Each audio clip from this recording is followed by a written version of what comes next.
Ambani news ಟಿವಿಗೆ ಸ್ವಾಗತ. ಪ್ರತಿದಿನ ನ್ಯೂಸ್ ಅಪ್ಡೇಟ್ಗಾಗಿ ಸಬ್ಸ್ಕ್ರೈಬ್ ಮಾಡಿ. ಅಂಬಾನಿ ನ್ಯೂಸ್ ಟಿವಿ ವೀಕ್ಷಕರಿಗೆ ನಮಸ್ಕಾರ. ಚಿಂತಾಮಣಿ ತಾಲೂಕಿನ ಬಾರ್ಲಹಳ್ಳಿ ಕ್ರಾಸ್ನಲ್ಲಿ ನೂತನವಾಗಿ ನಿರ್ಮಿಸಲಾಗಿರುವ ಶಿರಡಿ ಸಾಯಿಬಾಬಾ ಮಂದಿರದಲ್ಲಿ ಗುರುಪೂರ್ಣಿಮೆಯ ಅಂಗವಾಗಿ ವಿಶೇಷ ಪೂಜಾ ಕಾರ್ಯಕ್ರಮಗಳನ್ನು ಏರ್ಪಡಿಸಲಾಗಿತ್ತು. ಈ ಪವಿತ್ರ ಕಾರ್ಯಕ್ರಮದಲ್ಲಿ ಶಾಸಕ ಎಂಸಿ ಸುಧಾಕರ್ ರೆಡ್ಡಿ ಹಾಗೂ ಸಮಾಜ ಸೇವಕ ವೆಂಕಟೇಶ್ ರೆಡ್ಡಿ ಅವರು ಭಾಗವಹಿಸಿ ಬಾಬಾರ ದರ್ಶನ ಪಡೆದು ವಿಶೇಷ ಪೂಜೆ ಸಲ್ಲಿಸಿದರು.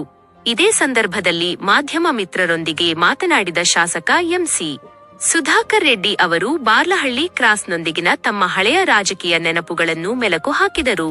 ಅಲ್ಲದೆ ಶ್ರೀ ಶಿರಡಿ ಸಾಯಿಬಾಬಾ ಮಂದಿರದ ನಿರ್ಮಾಣಕ್ಕಾಗಿ ಸರ್ಕಾರದಿಂದ 5 ಲಕ್ಷ ರೂಪಾಯಿ ನೆರವು ನೀಡಲಾಗಿದ್ದು, ದಾನಿಗಳ ಹಾಗೂ ಸ್ಥಳೀಯರ ಸಹಕಾರದಿಂದ ಅತ್ಯುತ್ತಮ ಮಂದಿರ ನಿರ್ಮಾಣಗೊಂಡಿದೆ ಎಂದು ಶ್ಲಾಘಿಸಿದರು. ನಾಡಿನಲ್ಲಿ ಉತ್ತಮ ಮಳೆಯಾಗಿ ಜನತೆಗೆ ಸುಖ ಶಾಂತಿ ಸಿಗಲಿ ಎಂದು ಪ್ರಾರ್ಥಿಸಿರುವುದಾಗಿ ತಿಳಿಸಿದರು. ಇನ್ನು ತಮ್ಮ ಸಚಿವ ಸ್ಥಾನದ ಕುರಿತು ಮಾಧ್ಯಮದವರ ಪ್ರಶ್ನೆಗೆ ಉತ್ತರಿಸಿದ ಶಾಸಕರು, ಹೈಕಮಾಂಡ್ ನಾಯಕರ ಬಳಿ ತಮ್ಮ ಮನವಿಯನ್ನು ಈಗಾಗಲೇ ಸಲ್ಲಿಸಿದ್ದು, ವರಿಷ್ಠರು ಸೂಕ್ತ ನಿರ್ಧಾರ ಕೈಗೊಳ್ಳುವ ಭರವಸೆ ಇದೆ ಎಂದು ಹೇಳಿದರು. ಅಂಬಾನಿ ನ್ಯೂಸ್ ಟಿವಿ ನಿರಂತರ ಸುದ್ದಿಗಾಗಿ ನೋಡ್ತಾ ಇರಿ. ಸಬ್ಸ್ಕ್ರೈಬ್ ಮಾಡಿ, ಸಪೋರ್ಟ್ ಮಾಡಿ. ಸಚಿವರು ಕೂಡ ಮಾಡಿದ್ರು. ಈಗ ಸಚಿವ ಸ್ಥಾನ ಮತ್ತೆ ಇದು ಡಿ.ಕೆ. ಶಿವಕುಮಾರ್ ಅವ್ರ ಸರ್ಕಾರ ಬಂದಿದೆ. ಇದರಲ್ಲಿ ಸಚಿವ ಸ್ಥಾನ ತಮ್ಮ ಬೆಂಬಲಿಗರು ಕೇಳ್ತಾ ಇದ್ದಾರೆ. ಆಗ ಈ ಹೈಕಮಾಂಡ್ ಏನು ನಡೀತಿದೆ ಸರ್? ಈ ಸಚಿವ ಸ್ಥಾನ ಮತ್ತೆ ನಿಮಗೆ ಒಲಿದು ಬರುತ್ತೆ ಸರ್? ಸೇಮ್ ಖಾತೆ ಬರುತ್ತೆ ನಿಮಗೆ? ನೋಡಿ, 2023ರಲ್ಲಿ ನಾನು ಗೆದ್ದಂಥ ಸಂದರ್ಭದಲ್ಲಿ ನಾನು ಸಚಿವನಾಗ್ತೀನಿ ಅಂತಕ್ಕಂಥ ನಿರೀಕ್ಷೆ ಇರಲಿಲ್ಲ.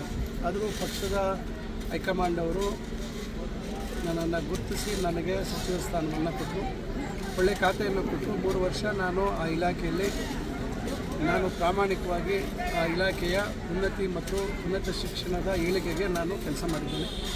ಅದೇ ರೀತಿ ಜಿಲ್ಲೆಯಲ್ಲೂ ಕೂಡ ಹಲವಾರು ಅಭಿವೃದ್ಧಿ ಕೆಲಸಗಳು ಮಾಡುವಂಥದ್ದು ಒಂದು ಪ್ರಯತ್ನ ಮಾಡಿ ಎಲ್ಲ ತಾಲೂಕುಗಳಲ್ಲೂ ಯಾವುದೆಲ್ಲ ಒಂದು ರೀತಿಯಲ್ಲಿ ಒಂದು ಉಳಿತಕ್ಕಂಥ ಕೆಲಸವನ್ನು ಮಂಜೂರು ಮಾಡಿಸುವಂಥ ಕೆಲಸವನ್ನು ಮಾಡಿದ್ದೀವಿ. ವಿಶೇಷವಾಗಿ ನಮ್ಮ ತಾಲೂಕಿಗೆ ಯಾವುದು ಅತಿ ಹೆಚ್ಚು ಅನುದಾನ ತರುವಂಥ ಒಂದು ಪ್ರಯತ್ನ ಮಾಡಿ ಈಗಾಗಲೇ ಕಾಮಗಾರಿಗಳು ಕಾಣ್ತಾ ಇದ್ದಾವೆ. ಇನ್ನೊಂದಷ್ಟು ಪ್ರಾರಂಭ ಮಾಡಬೇಕಾಗಿದೆ. ಈಗ ಮಾನ್ಯ ಸಿದ್ದರಾಮಯ್ಯನವರ ಒಂದು ಬದಲಾವಣೆ ಆದ ನಂತರ ಡಿ.ಕೆ. ಶಿವಕುಮಾರ್ ಅವರು ಮುಖ್ಯಮಂತ್ರಿಗಳಾಗಿದ್ದಾರೆ. ಶಿವಕುಮಾರ್ ಅವರ ಸಂಪುಟದಲ್ಲಿ ಸಚಿವರು ಆಗಬೇಕು ಅಂತಕ್ಕಂಥ ಇಂಗಿತ ಬಯಕೆ ನನಗಿದೆ. ನಾನು ಅದನ್ನು ವರಿಷ್ಠರ ಹತ್ರ ಹೋಗಿ ಅವರನ್ನು ವಿನಂತಿ ಮಾಡಿದ್ದೇನೆ. ಆದರೆ ತಾವೇ ನೋಡ್ತಾ ಇದ್ದೀರಾ, ಭಾಳ ಹೆಚ್ಚು ಒತ್ತಡಗಳಿದ್ದಾವೆ. ಹೆಚ್ಚಿನ ಸಂಖ್ಯೆಯಲ್ಲಿ ಶಾಸಕರು ಇವತ್ತು 136 ಜನ ನಮ್ಮ ಪಕ್ಷದಲ್ಲಿ ಗೆದ್ದಿರೋದ್ರಿಂದ ಎಲ್ರಿಗೂ ಈ ಕಡೆ ಒಂದು 1.25 ವರ್ಷ ಏನು ಅವಧಿ ಉಳಿದಿದೆ, ನಾವು ಮಂತ್ರಿಗಳಾಗಬೇಕು ಅಂತಕ್ಕಂಥ ಬಯಕೆ ಭಾಳಷ್ಟು ಜನ ವ್ಯಕ್ತಪಡಿಸ್ತಾ ಇದ್ದಾರೆ. ಭಾಳ ಪೈಪೋಟಿ ನಡೀತಾ ಇದೆ. ಯಾರಿಗೆ ಇನ್ನೂ ಅಂತಿಮವಾಗಿ ಚರ್ಚೆಗಳಾಗಿಲ್ಲ. ಅಂತಿಮವಾಗಿ ರಾಹುಲ್ ಗಾಂಧಿಯವರು ಮತ್ತು ಮಾನ್ಯ ಅಧ್ಯಕ್ಷರಾಗಿರ್ತಕ್ಕಂಥ ಮಲ್ಲಿಕಾರ್ಜುನ್ ಖರ್ಗೆ ಸಾಹೇಬರ ಸಮ್ಮುಖದಲ್ಲಿ ಚರ್ಚೆ ಆಗಬೇಕು. ಪಾರ್ಲಿಮೆಂಟು ಅಧಿವೇಶನ ನಡೀತಾ ಇರೋದ್ರಿಂದ ಅಲ್ಲಿ ಭಾಳಷ್ಟು ಗಂಭೀರವಾದಂಥ ವಿಷಯಗಳು, ವಿಚಾರ ಭಾಳ ದೊಡ್ಡ ಮಟ್ಟದಲ್ಲಿ ಅದರ ಬಗ್ಗೆ ವಾದ ವಿವಾದಗಳು ನಡೀತಾ ಇರೋದ್ರಿಂದ ಇದು ವಿಳಂಬ ಆಗ್ತಾ ಇದೆ. ನೋಡೋಣ, ವರಿಷ್ಠರು ಏನು ತೀರ್ಮಾನ ಮಾಡ್ತಾರೆ. ಅವರು ಅವಕಾಶ ಕೊಟ್ಟರೆ ಸಚಿವರಾಗಿ ಮತ್ತೆ ಅವಕಾಶ ಕೊಟ್ಟರೆ ಮತ್ತೆ ಮುಂದುವರಿತೀವಿ. ಅವಕಾಶ ಕೊಡಲಿಲ್ಲ ಅಂದರೆ ಕ್ಷೇತ್ರದಲ್ಲಿ ಭಾಳಷ್ಟು ಅಭಿವೃದ್ಧಿ ಕೆಲಸಗಳನ್ನು ಪ್ರಾರಂಭ ಮಾಡಿದ್ದೀವಿ. ಅದು ತ್ವರಿತವಾಗಿ ಪೂರ್ಣ ಆಗುವಂಥದ್ದಕ್ಕೆ, ಉತ್ತಮ ಗುಣಮಟ್ಟದಲ್ಲಿ ಕೂಡಿ ಆಗುವಂಥದ್ದಕ್ಕೆ ನಾನು ನನ್ನ ಸಮಯವನ್ನು ವ್ಯಕ್ತ ಮಾಡ್ತೀನಿ, ಅದಕ್ಕೆ ವಿನಿಯೋಗಿಸ್ತೇನೆ. ಸರ್, ತಾವು ಕೂಡ ಹಲವು ಬಾರಿ ಇವಾಗ ದೆಹಲಿಗೆ ಹೋಗಿ ಬಂದಿದ್ದೀರಿ, ದೆಹಲಿಗೆ ಹೋಗಿ ಬರ್ತಾನೆ ಇದ್ದೀರಿ, ಹೋಗ್ತಾ ಇದ್ದೀರಿ. ಈಗ ಮತ್ತೆ ಅದೇ ಖಾತೆ ಮುಂದುವರಿಸ್ತಾರೆ ಅಂದರೆ ತಮ್ಮ ಬೆಂಬಲಿಗರು ಅದನ್ನೇ ಪದೇ ಕೋರ್ಕೊಳ್ತಾ ಇದ್ದಾರೆ. ನಾನು ಆಗಲೇ ಸ್ಪಷ್ಟವಾಗಿ ಹೇಳಿದೆ, ನಾನು ವರಿಷ್ಠರು ಮಾತಾಡೋಕ್ಕೆ ದೆಹಲಿಗೆ ಹೋಗಿ ಬಂದಿದ್ದೀನಿ, ಇಲ್ಲ ಅಂತ ಹೇಳೋದಿಲ್ಲ. ಈಗ ನಾನು ಮತ್ತೆ ಹೋಗಿಲ್ಲಲ್ಲ, ಈಗ ಭಾಳ ಜನ ದೆಹಲಿಯಲ್ಲಿ ಮಕ್ಕ ಮೂಡಿದ್ದಾರೆ. ಈಗ ನಾನು ಆ ಪರಿಸ್ಥಿತಿಗಳು ನನಗೆ ಅರ್ಥ ಆಗಿದೆ. ಅಲ್ಲಿ ಯಾವ ರೀತಿ ಪರಿಸ್ಥಿತಿ ಇದೆ, ಪದೇ ಹೋಗಿ ವರಿಷ್ಠರ ಹತ್ರ ಯಾರಿಗೂ ನಾವು ಹೇಳಕ್ಕೆ ಹೋದಾಗ ಅವ್ರಿಗೂ ಒಂಥರ ಏನಪ್ಪ ಪರಿಸ್ಥಿತಿ ಬಂದು ಮಾತಾಡ್ತಿರೋ ಅಂತ ಬೇಸರ ಆಗುತ್ತೆ. ಅವ್ರಿಗೆ ಬೇಸರ ಮಾಡಬಾರ್ದು. ನಮ್ಮ ಅಹವಾಲನ್ನು ಅವ್ರ ಮುಂದೆ ಇಟ್ಟಿದ್ದೀವಿ. ಈಗ ಅಂತಿಮ ಸುತ್ತಿನ ಮಾತುಕತೆ ಹೈಕಮಾಂಡ್ನ ಮಟ್ಟದಲ್ಲಿ, ವರಿಷ್ಠ ಮಟ್ಟದಲ್ಲಿ ಆಗಬೇಕಾಗಿರೋದು ಬಾಕಿ ಇರೋ ಒಂದು ಕಾರಣದಿಂದ ಪದೇ ಹೇಳುವಂಥ ಅವಶ್ಯಕತೆ ಇಲ್ಲ ಅಂತ ನಾನು ಮತ್ತೆ ದೆಹಲಿಗೆ ಹೋಗಿಲ್ಲ. ಆದರೆ ಈಗ ಅವರು ಬೇಗ ತೀರ್ಮಾನ ಆಗ್ಬೋದು ಅಂತಕ್ಕಂಥ ವಿಶ್ವಾಸ ಇದೆ.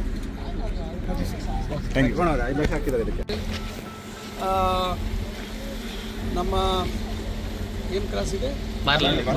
ಬಾರ್ಲಹಳ್ಳಿ ಕ್ರಾಸ್. ಈಗ ತಮಗೆ ಬಾರ್ಲಹಳ್ಳಿ ಅಂದರೆ ನಮಗೆಲ್ಲ ಹಳೆ ನೆನಪುಗಳು ಬರ್ತಾರೆ. ಕಾರಣ ನಮಗೆ ರಾಜಕೀಯವಾಗಿ ಭಾಳ ದೊಡ್ಡ ಮಟ್ಟದಲ್ಲಿ ಇಲ್ಲಿ ನಡೆದಂಥ ಘಟನೆಯಿಂದ ಹಿನ್ನಡೆ ಆಗಿರ್ತಕ್ಕಂಥದ್ದು ನೆನಪು ಬರ್ತದೆ. ಇವತ್ತು ಈ ಕ್ರಾಸಲ್ಲಿ ಇವತ್ತು ಶ್ರೀ ಶಿರಡಿ ಬಾಬಾ ಅವರ ದೇವಸ್ಥಾನ ಪ್ರಾರಂಭ ಮಾಡಿದ್ದಾರೆ. ಪ್ರಾರಂಭ ಮಾಡೋಕ್ಕೆ ಮುಂಚಿತವಾಗೂ ನನಗೆ ಹೇಳಿದರು. ಎಲ್ಲ ನಮ್ಮ ಕಾಕತೀಯ ಎಲ್ಲ ನಮ್ಮ ಸ್ನೇಹಿತರೆಲ್ಲ ಸೇರಿ ಮಾಡಿದ್ದಾರೆ. ಅವರು ನನಗೂ ಸ್ವಲ್ಪ ಏನಾದರೂ ಸಹಾಯ ಮಾಡಿ ಅಂತ ಹೇಳಿದರು. ನಾನು ಸರ್ಕಾರದಿಂದ 5 ಲಕ್ಷ ರೂಪಾಯಿ ಅದಕ್ಕೆ ಸಹಕಾರವನ್ನು ಕೊಟ್ಟಿದ್ದೀನಿ. ಆದರೆ ಅಷ್ಟಕ್ಕಾಗಿಲ್ಲ, ಅವರೆಲ್ಲರೂ ಸ್ವಲ್ಪ ದಾನಿಗಳಿಂದ ಎಲ್ಲರ ಹತ್ರನೂ ಪಡ್ಕೊಂಡು ಮಾಡಿದ್ದಾರೆ. ಭಾಳ ಉತ್ತಮವಾಗಿ ಒಂದು ದೇವಸ್ಥಾನ ನಿರ್ಮಾಣ ಆಗಿದೆ. ಭಕ್ತರು ಈ ಭಾಗದಲ್ಲಿರ್ತಕ್ಕಂಥವರು ಇಲ್ಲಿ ಬಾಬಾ ಅವರ ಆಶೀರ್ವಾದ, ಅವರ ದರ್ಶನ ಪಡೆದು ಸುಖ ಶಾಂತಿ ನೆಮ್ಮದಿಯಿಂದ ಭಾಳ ಆಗಲಿ ಅಂತಕ್ಕಂಥದ್ದು. ಮತ್ತು ಈ ವರ್ಷ ಮಳೆ ಆಗಬೇಕು, ಆ ಬಾಬಾವರಲ್ಲಿ ನಾನು ಪ್ರಾರ್ಥನೆ ಮಾಡ್ಕೊಂಡಿದ್ದೀನಿ. ಒಳ್ಳೆ ಮಳೆ ಆಗಬೇಕು, ಯಾಕಂದರೆ ಇಡೀ ಪ್ರಪಂಚ ಮತ್ತು ಇಡೀ ದೇಶದಲ್ಲಿ ಈ ಬಾರಿ ಮಳೆಯ ಕೊರತೆ ಇದೆ ಅಂತೇಳಿ ಎಲ್ಲರೂ ನಾವು ನೋಡ್ತಾ ಇದ್ದೀವಿ. ಹವಾಮಾನ ಇಲಾಖೆಯ ಮುನ್ಸೂಚನೆಯಂತೆ ನಮಗೆ ಒಳ್ಳೆ ಮಳೆ ಆಗಬೇಕು ಅಂತಕ್ಕಂಥ ಬೇಡಿಕೆ ನಾನು ಇಟ್ಟಿದ್ದೀನಿ.